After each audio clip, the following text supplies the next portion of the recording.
আমার প্রাণের প্রিয় ভাই, আপনাদেরকে বলছি, আপনারা বাবরি মসজিদে ইট দিতে যাচ্ছেন, যান, ভালো কথা, কিন্তু ইটটা একটু চেক করে নেবেন। ইটের মধ্যে এই ভাই যেমন দেখালো, ইটের মধ্যে শিব লেখা আছে। হ্যাঁ, ভাইটা একদম সত্য কথা বলেছে ভাই। কোনো হিন্দু ভাইকে আমার আঘাত করে কথা বলাটা না, আঘাত করতে আমি চাই না।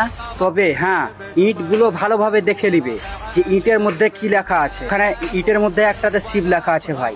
এই ইটগুলো খবরদার দিবেন না, কারণ এই ইট লাগাবে কয় বছর পর হয়তো হিন্দু ভাই বজরঙ্গ দলের যে ইগুলা RSS এর দলের যে সিপাহী গুলা আছে, এক কথায় একটা লোক আছে, তারা কিন্তু এসে আবার বলবে যে এখানে শিব লেখা আছে, মানে এখানে শিবের কোনো চিহ্ন পাওয়া গেছে বা কোনো তাদের একটা ধর্মস্থান হয়ে গেছে, এটা বলতেই পারে ভাই। আর আগেও অনেক জায়গাতে আমরা এগুলা শুনেছি, দেখেছি।